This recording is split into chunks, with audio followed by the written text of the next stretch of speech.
Corría el año 1879. En el seno de una familia burguesa acomodada de Madrid, nacía el 5 de julio un niño que marcaría para siempre la historia militar de España, José Millán Astray y Terreros.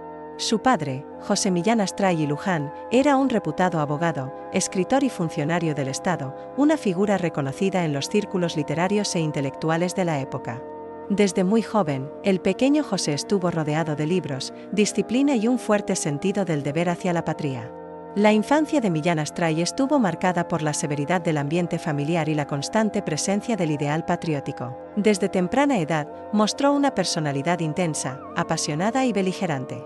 No era un niño tranquilo. Era impulsivo, de ideas fijas, y ya entonces soñaba con la gloria militar.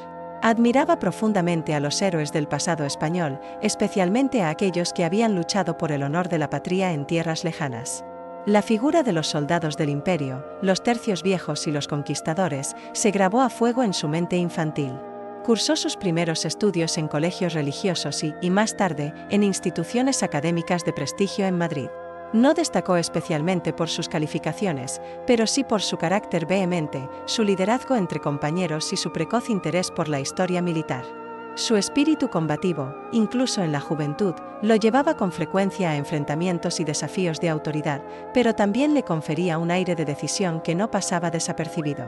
A los 15 años, tomó una decisión que marcaría el rumbo definitivo de su vida: ingresar en la Academia de Infantería de Toledo. Era el año 1894. En aquellas austeras instalaciones, forjadas para formar oficiales del ejército, el joven José encontró su verdadero hogar. Allí se empapó de la tradición castrense española, aprendió los rigores de la disciplina militar y empezó a esculpir su carácter como soldado. Su paso por la academia fue intenso, tanto por su compromiso con la instrucción como por su actitud exaltada y su creciente fascinación por la mística del sacrificio. Durante esos años, comenzó a adoptar una visión casi religiosa del deber militar. Para él, ser soldado no era simplemente un oficio, sino una forma de vida, una cruzada permanente contra la cobardía, la debilidad y la deslealtad. Pronto se haría conocido por su frase lapidaria: «Viva la muerte», que, aunque paradójica y polémica, reflejaba su pensamiento profundo sobre el heroísmo y el sacrificio. 1896, con apenas 17 años, recibió su primera asignación como alférez. España estaba inmersa en una época convulsa, marcada por las tensiones coloniales y las derrotas que preludiaban el final del imperio. Mientras tanto, en el joven Millán Astray crecía el deseo ardiente de participar en el combate, de probarse en el campo de batalla y de ganar con sangre el honor que tanto admiraba en los antiguos héroes. Y esa oportunidad no tardaría en llegar. Al estallar la guerra en Filipinas, en plena crisis del 98, el joven oficial se ofreció voluntario para ser destinado al archipiélago asiático. Deseaba combatir, distinguirse y servir con valentía a una patria que, a su juicio, necesitaba recuperar el espíritu guerrero perdido. Así comenzaba una nueva etapa en su vida, la del bautismo de fuego en los campos de batalla, donde nacería la leyenda de un hombre que viviría siempre al filo de la muerte. El año 1896 marcó un punto de no retorno en la vida del joven José Millán Astray.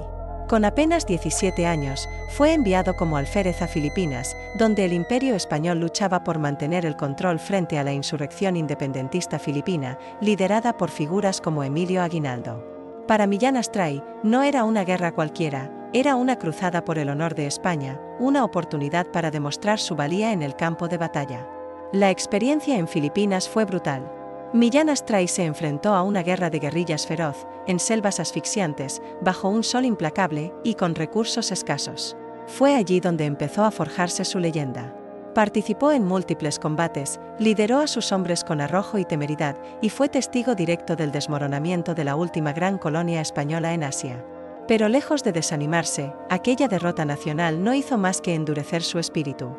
En esos años, desarrolló una profunda admiración por el estoicismo y la mística samurái.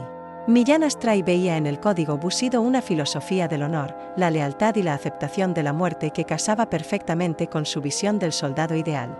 Esta influencia japonesa, combinada con su veneración por los antiguos tercios españoles, dio forma a una ideología propia, un ideal de soldado místico, ascético, dispuesto al sacrificio absoluto. Al regresar a España en 1899, tras el desastre del 98, Millán Astray no era el mismo joven que se había marchado. Había madurado en el fuego del combate, endurecido por la derrota, convencido de que España necesitaba renovar su espíritu militar si quería sobrevivir. Y esa idea no lo abandonaría jamás. Durante los años siguientes, su carrera militar avanzó lentamente. Fue destinado a guarniciones en la península y en Marruecos, donde comenzaban a agitarse los vientos de otro conflicto. Mientras tanto, Millán Astray escribía artículos, se mantenía activo en círculos castrenses y ganaba notoriedad por sus discursos apasionados sobre el heroísmo, la disciplina y el sacrificio. Pero no todo era admiración.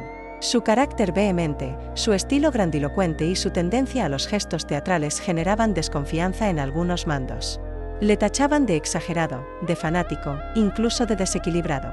Sin embargo, nadie podía negar su valor ni su entrega. En 1909, España intervino militarmente en el norte de Marruecos tras el llamado desastre del Barranco del Lobo. La guerra en el Rif, con sus escaramuzas implacables y su terreno hostil, ofrecía el escenario perfecto para un hombre como Millán Astray. Fue destinado a la región en 1912 y allí brilló con luz propia. Durante su estancia en Marruecos, luchó en operaciones contra las cabilas rifeñas, enfrentándose a un enemigo feroz y conocedor del terreno. Fue herido en varias ocasiones, pero se negó a abandonar el frente. Allí fue donde se consolidó su fama de oficial temerario, que lideraba desde la primera línea, que despreciaba la muerte y que arrastraba a sus hombres por el puro ímpetu de su voluntad. Y fue también en Marruecos donde concibió la idea que cambiaría la historia del ejército español, la creación de una unidad de élite inspirada en la Legión extranjera francesa. Un cuerpo voluntario, profesional, de combate permanente, ajeno al reclutamiento forzoso y movido por el ideal de la mística militar. Millán Astray soñaba con una fuerza de soldados libres, endurecidos, leales solo a la bandera y al honor. Una legión española. En 1920, su proyecto fue finalmente aprobado por el alto mando y por el propio rey Alfonso XIII. Había llegado el momento de crear su obra maestra. Año 1920. España aún sangraba en los campos de Marruecos.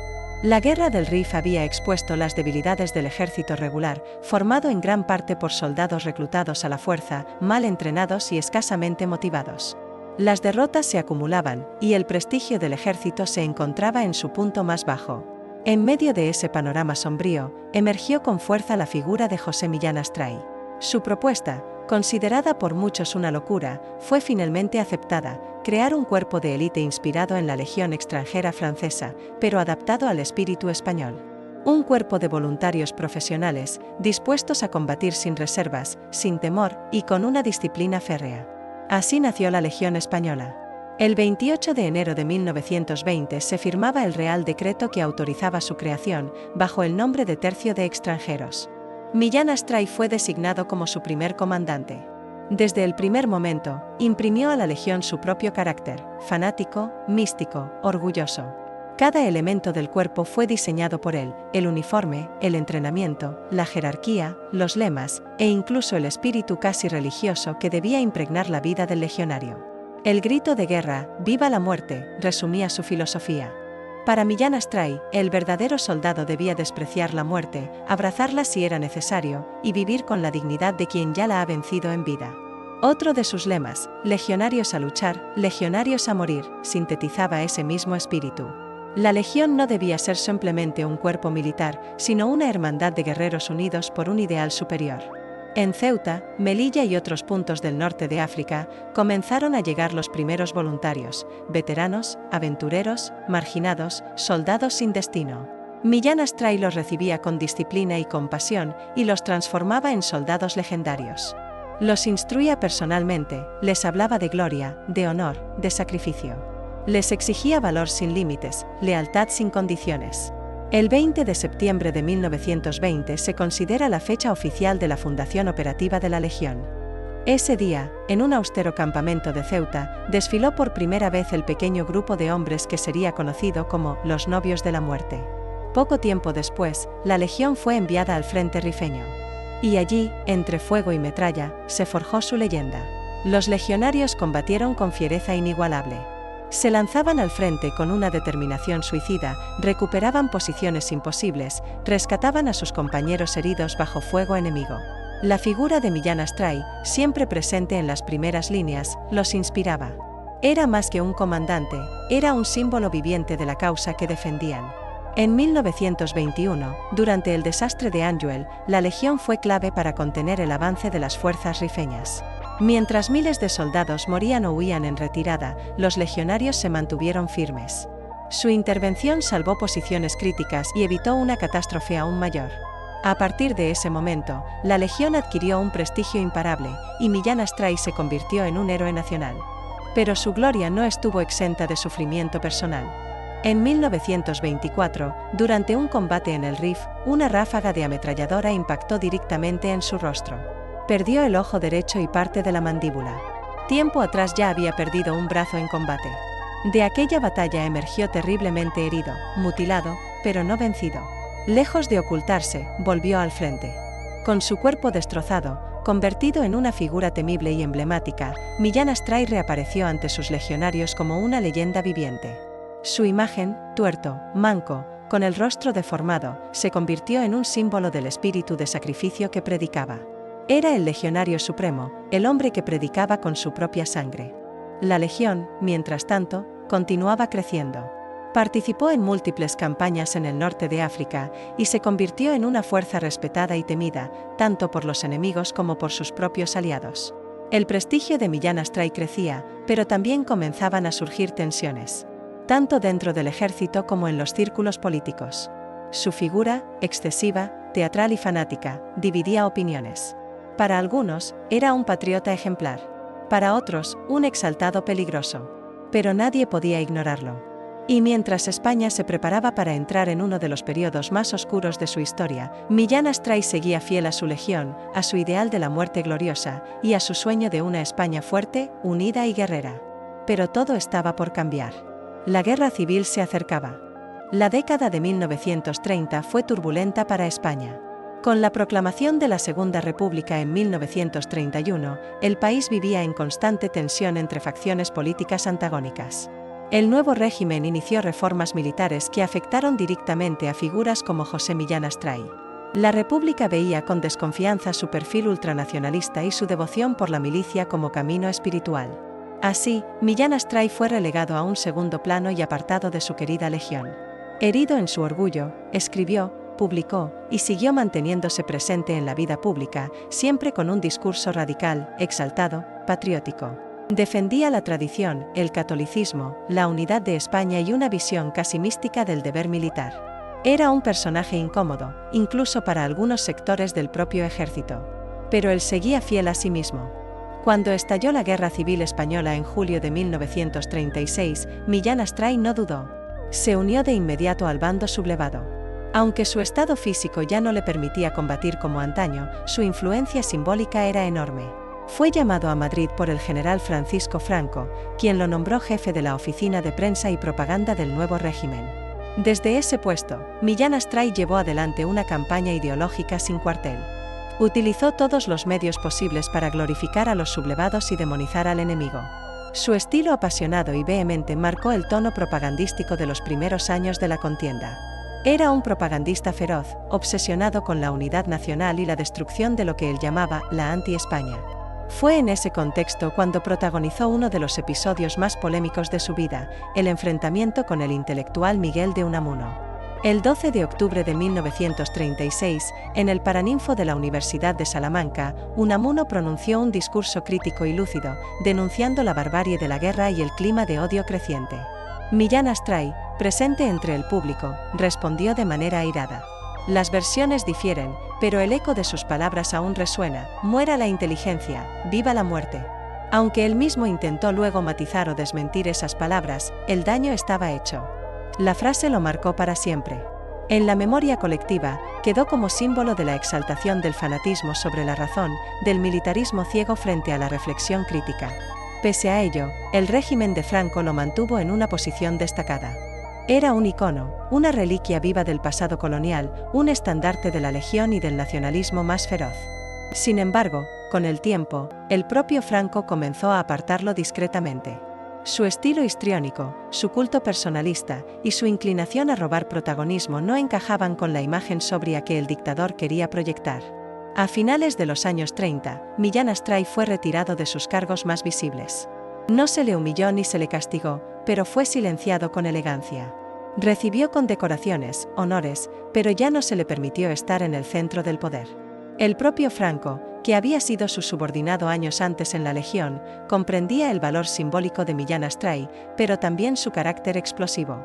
Desde entonces, el viejo guerrero vivió retirado, lejos del frente político, aunque nunca del todo apartado.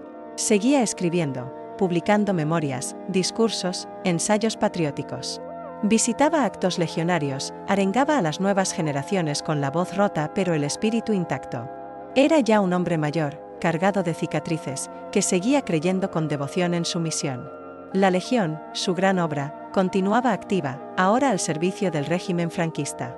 Cada vez que desfilaba un legionario, Millán Astray sentía que su legado permanecía vivo.